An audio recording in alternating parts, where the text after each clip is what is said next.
Шашинлаг хүмүүст ч, өөрийгөө зөвхт хүн гэж боддог хүмүүст ч, өөрийгөө сайн хүн гэж боддог хүмүүст ч ялгаагүй аврагч хэрэгтэй. Магадгүй та сайн хүн байх гэж хичээдэг байж болно. Та илдэг, дүлгөөн хүн байж болно. Эсвэл та шашинлаг, ёс суртахууны өндөр хэм хэмжээг баримталдаг хүн байж болно. Хэдий тийм байлаач та хэрвээ Есүс Христийг таньж мдээгүй бол, Есүс Христэд итгээгүй бол танд аврал байхгүй.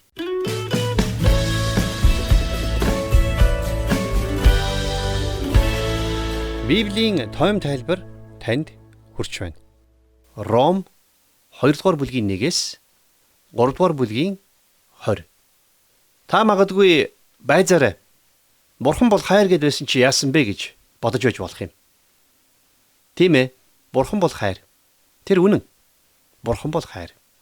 Гэхдээ та Есүс Христээр дамжуулан Бурханы санал болгож байгаа хайрыг хэрвээ хүлээж авахаас татгалзах юм бол та гим нүглийнхээ улмаас түүний уур хилэнг хүлээн авахаас өөр гарцгүй болно гэсэн үг. Хэрвээ та Есүс Христээр дамжуулан танд өгч байгаа авралын замаас татгалзах юм бол танд гим нүглийн төлөөсийг өөрөө төлөхөөс өөр сонголт үлдэхгүй. Харин хэрвээ та энэ замыг сонгох юм бол Бурхан таныг дараах 6 зарчим дээр тулгуурлан шүүх болно. Нэгдүгээрт Бурхан таныг жинхнээсээ яг ямар хүн болохыг чинь мэднэ. Тийм учраас Бурхан таны тухай бодит баримтанд тулгуурлан таныг дэнслэнэ. Хоёрдугаарт таны амьдралыг Бурхан нэгэнгүй нягтлах болно. Тийхүү агуу их цагаан сентиний өмнө бүх хүн өөрсдийн үйлсийнхээ дагуу шүүгдэнэ. Гуравдугаарт бид нар бүгдээрээ нэг л хэмжээсийн дагуу шүүгдэнэ. Учир нь Бурхан хэнийг ч ялгуурлдаггүй. Дөрөвдүгээрт бидний хамгийн сайнаараа үйлдсэн хичээл зүтгэлч биднийг авралд хүрэх хангалтгүй байх болно гэдгийг бид мэдэх болно. Тавдугаарт бидний хинэнч Бурханы төгс шалгуурт тэнцэж чадахгүй. Зурдугаарт бидний шүүлтийн үеэр ямар ч нууц гэж байхгүй болно.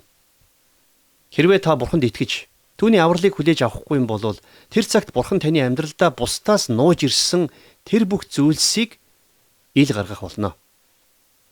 Харин Есүс Христэд итгэгчдийн хувьд тэрхүү шүүхийн танхимд Есүс итгэгчдийн төлөө босон зогсож тэднийг өмгөөлнө. Есүс загламад хадагдсан гарын ормоо харуулж тэдний өр төлөгдсөн, би тэдний өмнөөс амиа өгсөн гэж хэлэх болно. Хэрвээ та өөрийн амьдралдаа байгаа гим нүглийг огт олж харахгүй байгаа бол та маш аюултай нөхцөл байдалд байна гэсэн үг. Учир нь та яг л цасан шуурган донд хөлдөж үхэх гэж байгаа хүнтэй адилхан нөхцөл байдалд байна. Ийм байдалд орсон хүн цасан донд хөвтөд унтахыг хүсч эхэлдэг. Гэхдээ хэрвээ унтах юм бол тэр хүн хөлдөж үхнэ. Харамсалтай нь өнөөдөр маш олон хүн яг ийм байдалтай амьдарч байна. Тэд өөрсдийгөө Бурханы өмнө ямар их гим нүгэлтэй болохыг огтхонч гадралдаггүй. Магадгүй хэн нэг нь би цуглаанд явбал, цуглааны гишүүн болвол, эсвэл баптизм хүртвэл авралыг авах уу гэж асууж байж болох юм. Дээрх асуултуудын хариулт үгүй. Та авралыг авахын тулд зөвхөн Есүс Христэд л итгэх ёстой. Бурхныг мэддэг гэж боддог хүмүүст Библи толимт үйлчилдэг. Улмаар зарим хүмүүс тэр толинд өөрсдийгөө харахтаа Бурхны өмнө ямар их гим нүгэлтэй болохоо ухаарч Бурхан руу эргэж авралыг авдаг. Харин зарим нь Бурханаас нүүр буруулан шашинлаг дүр исгэн явдаг. Тэгэхээр үнэндээ шүүхийн танхимд шүүгчийн алах тас хийж гим буруутай хэмээн тунхлах шиг аимшигтай чимээ байхгүй. Тэгвэл хүн төрлөختөн бүхэлдээ Бурхны өмнө гим буруутай гэдгийг бид санах ёстой. Чухамдаа энэ тухай Ром хотынд бичсэн захидлынхаа эхний хэсэгт Паул өгүүлсэн байна. Гэхдээ Ромын 3-р бүлгийн 20-р ишлэлээс 21-р ишлэлийн хооронд асар том зай бий.